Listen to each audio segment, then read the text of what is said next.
Yellow peril को भी कोशिश की ही है। चाइना अंदर ही अंदर बहुत ताकत लगा रहा था, और अमेरिका के लोगों को खौफ किसी और कंट्री से नहीं, चाइना से है। और ये अभी की बात नहीं है, ये बहुत पुरानी बात है। येलो पेरिल कॉन्सेप्ट चलता है। अमेरिकन पॉपुलेशन को, वाइट पॉपुलेशन को ये लगता है कि चाइना एक दिन हमें हरा देगा। येलो, वो जो मंगोलाइट्स की पॉपुलेशन है उसको येलो बोलते हैं। कॉकेशॉइड्स वाइट हैं जो अमेरिका और नॉर्दर्न यूरोप में हैं, और जो ब्लैक्स हैं वो अफ्रीका में हैं। भारत में जो है वो किसी एक स्पेसिफिकली नहीं आते, बहुत सारे मिक्सिंग वाली बात मानी जाती है। 1920s की एक बहुत फेमस केस स्टडी साइकोलॉजी में हम पढ़ते हैं, सोशल साइकोलॉजी में। लैपियरे नाम का आदमी था, उसने इसी पे स्टडी की। अमेरिका में करीब 250 रेस्टोरेंट्स में और होटल्स में एक चाइनीज कपल को अपने साथ लेके गया कि हम खाना खाएंगे और रहेंगे भी। किसी ने मना किया नहीं, एक आदमी मना किया।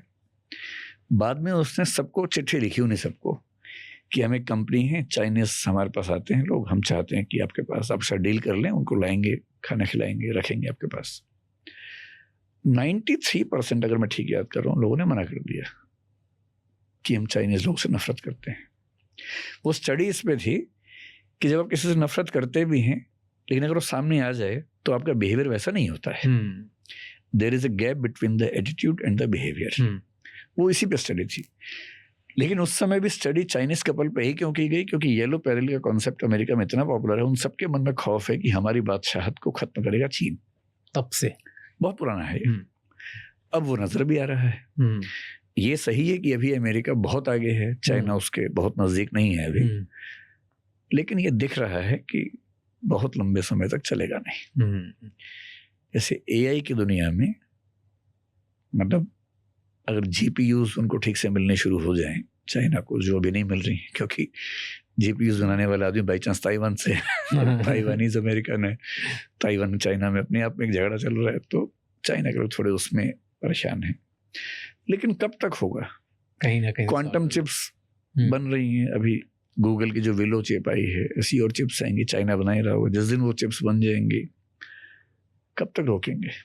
और मेरा ख्याल है कि टेक्नोलॉजी की दुनिया में, रोबोटिक्स में, एआई में चाइना ने जो स्पीड दिखाई है, बहुत लंबे समय तक अमेरिका टॉप पे रह नहीं पाएगा। 10, 20, 25 साल शायद अभी रहेगा, उसके बाद नहीं। और फिर कॉम्बिनेशन है ना, चाइना, रशिया, इंडिया अगर सच में एक हो जाए, मिल जाए, फिर क्या बचेगा? Do you think होगा ये, मिलेंगे? मुश्किल है, बहुत मुश्किल है। क्यों? इंटरनल कन्फ्लिक्ट्स बहुत ज्यादा ना। रशिया पहले चाइना से बहुत ऊपर था, अब रशिया चाइना के सामने छोटा हो गया है। वो जो अहंकार होता है कि हम बड़े थे, बहुत आसान नहीं होता। पुतिन भी तो ह्यूमन नेचर भी तो एक चीज इसमें है ना। पुतिन ट्रम्प के सामने छोटा बनने को तैयार नहीं है, वो इनके सामने कैसे छोटा बनेगा? तो नेताओं की अपनी ईगो, सभ्यताओं की अपनी ईगो, सेल्फ रिस्पेक्ट, बहुत सारी चीजें हैं। फिर पड़ोसी देशों में जो चाणक्य ने कहते हैं, चाणक्य के नाम से बहुत फेमस ये बात है, मेरे ख्याल से उन्होंने कहा ही होगा कि पड़ोसी देश स्वाभाविक शत्रु होता है, पड़ोसी का पड़ोसी स्वाभाविक मित्र होता है। तो इंडिया अफगानिस्तान स्वाभाविक मित्र हैं, पाकिस्तान अफगानिस्तान शत्रु हैं, पाकिस्तान भारत शत्रु हैं, पाकिस्तान चाइना मित्र हैं, इंडिया चाइना शत्रु हैं, इंडिया रशिया मित्र हैं। हर जगह अप्लाई नहीं होता, लेकिन जनरली इसको माना जाता है। तो बहुत लंबे समय तक इंडिया चाइना या चाइना रशिया दोस्त बने रहेंगे, मुझे डाउट है इस बात पे, मुश्किल है। Where does India stand इसमें? कैपिटलिस्ट पागल हो चुके। What will destroy first humanity? Greed, technology, religion? ज्यादा बड़ा खतरा क्या है? टेक्नोलॉजी अपने आप में खतरा नहीं होता है, टेक्नोलॉजी को कौन यूज करेगा, कैसे यूज करेगा, खतरा वहां से आता है। But if jobs eradicate economic imbalance, उसका तो एक जनरल आइडिया आज के लिए माना जा रहा है कि अगले 15-20 साल थोड़े डिस्टर्बिंग है, उसके बाद ये थोड़ी स्मूथ होंगी। क्योंकि यूबीआई, जिसको यूनिवर्सल बेसिक इनकम कहते हैं, वो इम्प्लीमेंट करना ही पड़ेगा, हर देश की सरकार करना पड़ेगा। तो कुछ पूंजीपति बहुत अमीर होते जाएंगे एआई की बदौलत, ट्रिलियंस में, और शायद उसके भी आगे क्वाड्रिलियंस बोलते हैं। हाँ, तो वहाँ उनकी नेटवर्थ जाएगी। तो उनसे सरकारी टैक्स बहुत ज़्यादा लेना शुरू कर देंगे। उनके टैक्स से वो जनता को कम से कम इतना अमाउंट की वो सर्वाइव कर सके, खाना फ्री, हेल्थ फ्री, बिजली फ्री, और कुछ स्टाइपेंड या कुछ कॉम्पनसेशन जैसा अमाउंट यूनिवर्सल बेसिक इनकम जैसा देना ही पड़ेगा, वरना तो इतनी चोरियां, डकैतियां, इतने क्राइम होने लगेंगे कि समाज संभल नहीं पाएगा। तो मेरा ख्याल है कि 15-20 साल बेरोजगारी वगैरह सब दिखेगा, उठापटक दिखेगी, लेकिन धीरे धीरे सरकारों को कुछ करना पड़ेगा। उसके बाद बड़ी प्रॉब्लम आएगी खालीपन की, कि आपके पास खाना भी है, पीने को भी है, बैठने को भी है, बिजली भी है, पैसा भी आ रहा है अकाउंट में, काम नहीं है। और काम हम सिर्फ इसलिए नहीं करते कि पैसा कमाना है, काम कार्ल मार्क्स की भाषा में कहूँ, बिजी नहीं, काम के बारे में जो कैथोलिक पर्सपेक्टिव है वो ये कि work is a necessary evil, हमें करना पड़ता है क्योंकि भगवान ने श्राप दिया था हमें जब एडम और ईव को निकाला गया था स्वर्ग से, ये श्राप दिया था कि जाओ और पसीने से कमा के खाओ। So in Catholic Christianity work is considered to be necessary evil. Protestants इसी पॉइंट पे अलग हुए, उन्होंने वर्क इज वर्शिप कहना शुरू कर दिया। कार्ल मार्क्स जैसे लोगों ने इसकी बड़ी अच्छी इंटरप्रिटेशन दी कि काम इसलिए नहीं करना है कि कमाना है खाना है, काम वो चीज़ है जो हमें इंसान बनाती है, हमें क्रिएटिव सेटिस्फेक्शन देती है। दो satisfaction, one I have been able to do something creatively, बड़ा संतोष मिलता है। दूसरा, जिस समाज ने मेरे लिए इतना किया मैंने उस समाज के लिए कुछ किया, तो आपकी भाषा में क्या सेरोटोनिन इससे मिलता है बहुत ज़्यादा। And serotonin is the best hormone या न्यूरोट्रांसमीटर जो इंसान को चाहिए अच्छी जिंदगी के लिए। वो मिलता है काम करने से, काम भी सोसाइटी के हित में काम करने से, अपने हित में नहीं, सोसाइटी के हित में काम करने से। अब जब काम ही नहीं रहेगा तो मैं क्रिएटिव कैसे होऊंगा, मैं सोसाइटी के लिए कुछ कर पाऊंगा? ये फीलिंग जिसको हम सेरोटोनिन कहते हैं वो कैसे मिलेगा? सेरोटोनिन का 90% इस फीलिंग से आता है, 10% हमारे डाइजेस्टिव सिस्टम से आता है। तो 90% of the source of serotonin तो खत्म हो गया हमारा। उसके बिना हम खुश रह ही नहीं सकते, बैलेंस रह ही नहीं सकते हैं। खाली दिमाग शैतान का घर, ये भी होता है। अब जब लोग हमेशा खाली हो जाएंगे तो क्या करेंगे? हो सकता है और धार्मिक हो जाएं, कम से कम मंदिर मस्जिद जाके संतोष मिलता है। जब ज्यादा वहां जाएंगे तो फंडामेंटल भी ज्यादा होंगे। और मेरा सबसे बड़ा डर ये है कि अगर किसी बहुत फंडामेंटलिस्ट कंट्री, रिलीजियस या इरिलीजियस, सरल भाषा में कहूँ, अगर हमास के हाथ में या नेतन्याहू के हाथ में या किम जोंग उन के हाथ में AI से चलने वाला कोई बहुत बड़ा न्यूक्लियर या ऐसा हथियार आ गया तो क्या होगा? इजराइल के पास क्लेम करते हैं कि अभी भी न्यूक्लियर वेपन्स हैं, हालांकि मतलब ऑथेंटिक तरीके से माना नहीं जाता है। वैसे सब लोग मानते हैं कि उसके पास है। पर जिस दिन हमास के पास भी आ गया, इनके पास भी आ गया। और कई बार क्या होता है कि जैसे आप और सामने एक कोई मान लीजिए कुत्ता है, एक ऐसी जगह फंस गए हैं कि दोनों डरे हुए हैं, ना वो बुरा है ना आप बुरे हैं। आपको लग रहा है कि ये मुझे मार देगा, उसको लग रहा है कि ये मुझे मार देगा, संवाद हो नहीं सकता। और उसमें कोई गलत फहमी दिमाग में आई तो हिंसा हो जाएगी, या तो आप गोली मार देंगे या वो काट लेगा। हमास और इजराइल में बात तो होगी नहीं, कौन प्यार से बात करवाएगा? शक कैसे खत्म होंगे? और दोनों के पास वेपन्स उस लेवल के हैं। कोई गलत फहमी पैदा कर देगा। कोई हमास को बताएगा कि आज रात को हमला होने वाला है, उनको बताएगा आज 8 बजे हमला होने वाला है, मुझ पर हमला ना हो जाए पहले मैं कर दूंगा। और ये अगर चेनलेस रिएक्शन बन गया तो दुनिया खत्म हो सकती है। Do you keep putting things off? में आ गई तो दुनिया कैसे बचेगी? पहले अच्छा था, ताकत थी नहीं, लोग लाठी लेकर लड़ रहे थे। लाठी से क्या बिगाड़ लेंगे किसी का? इतनी कंसंट्रेटेड पावर दुनिया के इतिहास में कभी नहीं थी। जवाब है, आज रशिया या अमेरिका इस दुनिया को कई बार खत्म कर सकते हैं। 5000 न्यूक्लियर बम हैं अमेरिका के पास, इतना ही लगभग रशिया पास थोड़े ज्यादा है। इस पूरी दुनिया को खत्म करने के लिए मैंने कभी काउंट किया नहीं, पर मेरे ख्याल से 500,000 बम पर्याप्त होंगे। तो दुनिया को 5 बार खत्म करने की ताकत रशिया के पास भी है, अमेरिका के पास भी है। नहीं हो रहा तो इसलिए कि अभी ह्यूमन सेंस प्रिवेल कर रही है। और अगर कोविड-19 एक बायो वेपन था तो 5-6 कंट्रीज के पास बायो वेपन्स बनाने की क्षमता है। इनको सिर्फ एक वायरस बनाना है जो बहुत तेज फैलता है, और ऐसा बनाना है कि 24 घंटे में इंसान को मार देता है। और उसका वैक्सीन बनने में 1 साल लगी जाएगा। आपको सिर्फ वो वायरस किसी देश के अंदर छोड़ देना है और अपनी आबादी को पहले वैक्सीन लगवा देना है। ना गोली, ना बारूद, ना बंदूक, ना न्यूक्लियर वेपन, कुछ नहीं।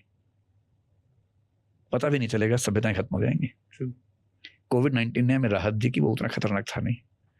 14 दिन आप अलग रह लिए, दवाइयाँ खा ली, प्राणायाम करते रहे, बच सकते थे। और इतना स्लो फैला कि वैक्सीन बन गई बीच में। अगर वो इतना तेज फैलता कि एक दिन में लाखों लोगों को फैल रहा है, और होने और मरने के बीच का गैप 6 घंटे का होता, और वैक्सीन बनने में 1 साल लगी जाता, तो कई देश खत्म हो गए होते। और दुनिया के 5-6 देशों के पास बायो वेपन्स बनाने की पूरी ताकत है इस समय। और आपने न्यूक्लियर टेक्नोलॉजी में कितना सेफ रहने के बाद भी चेरनोबिल हो ही गया था ना, 3 माइल आइलैंड हो ही गया था ना अमेरिका में। अमेरिका में 3 माइल आइलैंड का नुकसान कितना हुआ आज तक उन्होंने बताया नहीं है, पर चेरनोबिल का नुकसान सबको पता, उसमें वेब सीरीज भी आ चुकी है। कितने भी आप ताकतवर हों, गलती हो सकती है। कुछ लोग ये भी कह रहे हैं कि कोविड-19 का वायरस गलती से निकल गया था लेबोरेटरी से। तो बायो वेपन्स की लेबोरेटरी से होने वाली एक गलती कई करोड़ लोगों को मार सकती है, और हाइपोथेटिकली पूरी दुनिया को मार सकती है। Do you believe in this? In what? in this conspiracy theory? हो सकता है कौन सी एक conspiracy कैसे काम करते हैं। इसके अलावा कोई और which you believe in something? मैं जनरली बिलीव नहीं करता कॉन्स्पिरेसी थियरीज में, सुनता हूँ, मजा आता है सुनने में, लेकिन मैं कौन सी सुनी जिसमें बहुत मजा आया? हमारे एक टीचर हैं हमारे साथी, वो हर चीज में कॉन्स्पिरेसी थ्योरी बताते हैं। एक थ्योरी ये कि अमेरिका चांद पे गया ही नहीं था। हाँ, ये तो बहुत चल रही है। हाँ, बहुत ही चल रहा है। स्टूडियो के अंदर फोटो खींचे गए थे, सब ऐसी कई इमेजिनेटिव बातें आती रहती हैं। वैसे कॉन्स्पिरेसी कहेंगे या नहीं मुझे नहीं पता। फिर जैसे लाल बहादुर शास्त्री ताशकंद में कैसे मरे, इस पे कॉन्स्पिरेसी थ्योरी आती है। What's current? जैसे अभी recent what I heard very recently कि ट्रम्प क्यों इंडिया के साथ ये कर रहा है? हाँ, उसमें क्या है थ्योरी? It's oil. हाँ, उनके बेटे की कंपनी शायद पाकिस्तान के साथ कुछ ट्रेड कर रही है। पाकिस्तान और वो that's a different rare earth materials oil का इज कि Saudi Arabia is creating that pressure. हाँ, मैंने सुना। He is Saudi Arabia is creating pressure on Trump कि भाई तुम इंडिया को करो, क्योंकि बिगेस्ट मार्केट उनके लिए यूरोप है और यूरोप खरीद रहा है सस्ते में इंडिया से और इंडिया खरीद रहा है रशिया से। सो सैंक्शन लगने का हमारी प्राइसेस ऊपर नहीं हो रही, डू समथिंग अबाउट इट। ये तो मैंने भी सुना है, और ईरान वाला एंगल भी इसमें बीच में आता है। एंड पीपल से कि इसी की वजह से ही they tried to bribe him also by giving a plane and all of that by that हो time. सकता है। Do you believe in this? Trump को लेकर तो कुछ भी माना जा सकता है, वो जितना ब्लंट तरीके से रहता है, बात करता है, तो हो सकता है।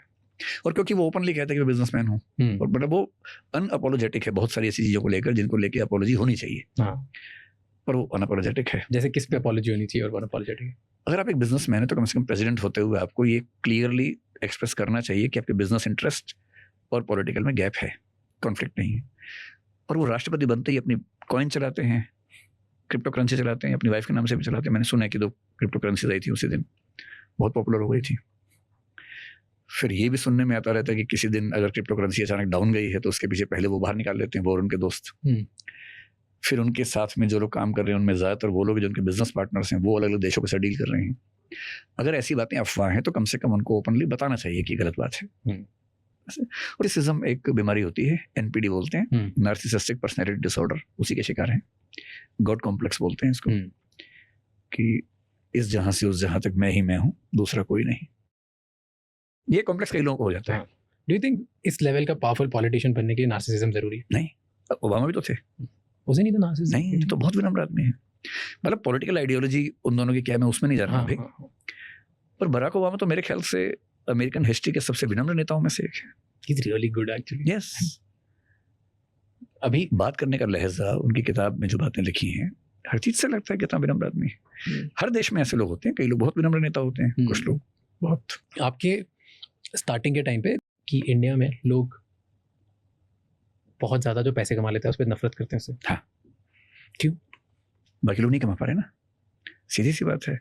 100 लोग एक समाज में हैं, सबका एक ही सपना है, एक का पूरा हो गया, बाकियों का नहीं हुआ, ना कोई रास्ता दिख रहा है पूरा करने का। ईर्ष्या सबको होती है। हमारे अंदर लगभग 42 इमोशंस माने जाते हैं, उनमें से एक ईर्ष्या है। सबको होती है, आपको भी होती होगी, मुझे भी होती है, सबको होती है। जो बहुत मैच्योर लोग हैं वो उसको एक्सप्रेस नहीं करते या सटल तरीके से एक्सप्रेस करते हैं। जो रॉ लोग हैं खुल के एक्सप्रेस करते हैं। जो पढ़ा लिखा भी नहीं है, गरीब भी है, उससे सेटल होने की उम्मीद भी नहीं कर सकते।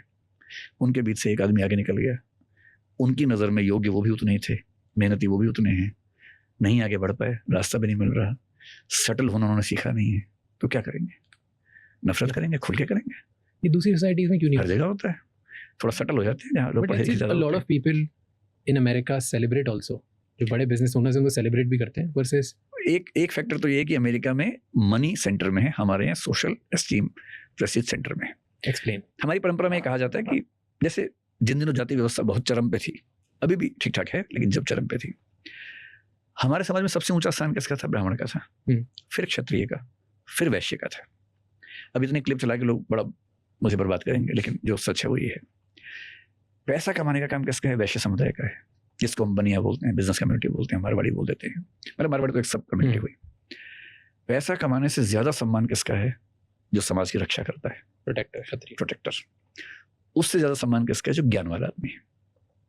इसलिए हमारे समाज में पैसा कमाने वाले को उतनी रिस्पेक्ट कभी मिली ही नहीं जितनी कुछ समाज में मिलती है। ये ग्रीक सोसाइटी में था। प्लेटो ने कहा कि 3 तरह के लोग हैं, लगभग ऐसे सिस्टम वहां भी था। प्लेटो ने कहा कि एक वो लोग हैं जो मतलब स्पिरिट वाले लोग हैं, यानी सैनिक लोग। एक है एपेटाइट वाले, यानी बिजनेस क्लास। एक है विजडम वाले, यानी कि जिसको फिलोसोफर किंग वो कहता है। एपेटाइट वाले लोग यानी बिजनेस वाले, और स्पिरिट वाले यानी सैनिक लोग अगर फिलोसोफर किंग के अधीन हैं तो राज्य ठीक चलेगा। अगर सैनिक के हाथ में राज्य चला गया वो युद्ध में झोंक देगा, अगर इस कमाने वाले के हाथ में राज्य चला गया बेच देगा। तो पैसा कमाने की प्रवृत्ति और युद्ध लड़ने की प्रवृत्ति विवेक के अधीन रहनी चाहिए। इसको फिलोसोफर किंग का कॉन्सेप्ट कहते हैं प्लेटो की फिलोसफी में। कुछ हद तक भारत की वर्ण व्यवस्था भी इसी लॉजिक से एस्टेब्लिश होती थी। अमेरिकन सिस्टम को जितना मैं जानता हूँ, एक तो अमेरिका एक नया समाज है, ये 14-15 सेंचुरी के बाद यूरोप से जो बहुत बदमाश और उद्यमी किस्म के लोग थे उनको चुन चुन के भेजा गया था अमेरिका में, और वहां जाके वो सेटल हुए। तो शुरुआत से ही उद्यमियों का, मेहनतियों का, लड़ाकू लोगों का देश है। जो एबोरिजिनल से उनको तो खत्म कर दिया मार के उन्होंने, अब बहुत थोड़े से बचे उनमें से। ऐसे देश में हमेशा उसको वैल्यू मिलेगी जो वेंचर करेगा, और वेंचर पहले युद्ध होते थे, अब युद्ध का मतलब है पैसे का युद्ध, जिसको हम क्या कहेंगे, एंटरप्रेन्योरशिप कह देंगे, स्टार्टअप इनोवेशन। इसलिए अमेरिकन सोसाइटी में सबसे ज्यादा वैल्यू पैसे की है, और पैसे से पॉलिटिकल वैल्यू अपने आप बनती है वहां पर। भारत में बनना आसान नहीं है। भारत में मोदी जी के लिए ये क्लेम करना जरूरी है कि वो फकीर हैं, झाड़ फूक के चल पड़ेंगे, झाड़ के चल पड़ेंगे, कि राजा के पास पैसा नहीं है, न राजा की पैसा कमाने में रुचि है। योगी आदित्यनाथ धार्मिक आदमी है, पैसा कमाने में रुचि नहीं है, ये परसेप्शन बहुत जरूरी है यहाँ पर। वहाँ कोई दिक्कत ही नहीं है कि ट्रंप एक बहुत बड़ा बिजनेसमैन है और हर चौथे दिन बिजनेस की बात करता है और राष्ट्रपति है। भारत में अंबानी अडानी प्रधानमंत्री बन जाए ये लगभग नामुमकिन है, जनता एक्सेप्ट नहीं करेगी, क्योंकि हमारा वैल्यू सिस्टम ऐसा नहीं है। हमारा वैल्यू सिस्टम मानता है कि जो किंग बने उसके बिजनेस और फाइनेंशियल इंटरेस्ट नहीं होने चाहिए। वहाँ ऐसा नहीं है, वो सोसाइटी एंटरप्रेन्योरशिप को, पैसे को वैल्यू करती है, इसलिए वहाँ थोड़ी सी अलग कल्चर। बट जो पैसा कमाता है, मान लो पॉलिटिशियन नहीं, जो जाना ही इसलिए जाता है कि वो बिजनेस पर्सन है, वो एंटरप्रेन्योर है, उसे भी नफरत क्यों मिलती है जब वो बहुत पैसा कमा लेता है? 2 वजहों से। एक तो बाकियों ने कमाया, मतलब बाकियों ने नहीं कमाया, उसी ने कमाया।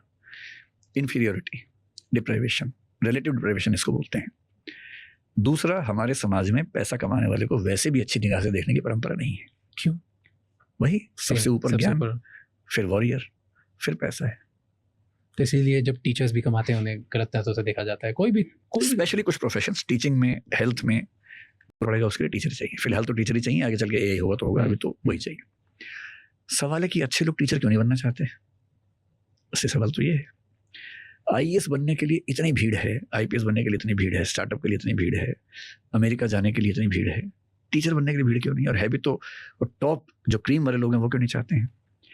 इसका सिंपल सा मतलब है कि टीचर के प्रोफेशन में वो सब चीजें नजर नहीं आती हैं कि लोग बनना चाहें।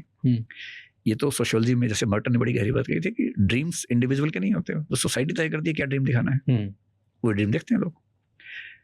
टीचर की सैलरी बहुत लिमिटेड है as compared to many other jobs. Perks क्या हैं उसके पास? कुछ भी नहीं है। आप सरकारी टीचर बनेंगे, इलेक्शन होगा ड्यूटी लगा देंगे, गाँव भेज देंगे, जो भी काम होगा आपसे करवाते रहेंगे। पेरेंट्स आपके ऊपर चिल्लाएंगे, आप कुछ नहीं कर सकते, इनकम आपकी लिमिटेड है। क्या सेटिस्फेक्शन है टीचर के पास? आरोप ये है कि आप काम नहीं करते, और कई मामलों में बात सही भी है कि सरकारी स्कूल में आप हैं, नहीं जा रहे तो भी सैलरी मिल रही है, कॉलेज में भी नहीं जा रहे सैलरी मिल रही है, समाज अपमान भी कर रहा है कि भाई ये तो काम ही नहीं करते, निकम्मे लोग हैं, पैसा कमाते हैं। आईएएस जितनी परसेंट टीचर वो कहाँ है? अंत में एक आईएएस डिसाइड करेगा सब टीचर्स का भविष्य, वो सेक्रेटरी बन के आएगा एजुकेशन का, जबकि उसको टीचिंग एक्सपीरियंस एकदम नहीं है। But a teacher will never become the secretary of education department. एक आईपीएस की तुलना में टीचर की कोई हैसियत नहीं है। कोई पुलिस वाले डंडा मारे भगा दे उसको, क्या कर लेगा बेचारा? ना उसके पास पैसा है, ना पावर है, ना सामाजिक सम्मान है, कोई टीचर क्यों बनेगा? यही 3 पैरामीटर्स होते हैं मेनली। ये तीनों का है, आईएएस में तीनों हैं। अच्छी सैलरी, और अगर आप रियल सैलरी देखें, उसको जो बंगला मिलता है उस बंगले की मार्केट वैल्यू के हिसाब से रेंटल वैल्यू कम से कम 10-20 लाख पर मंथ की होती है।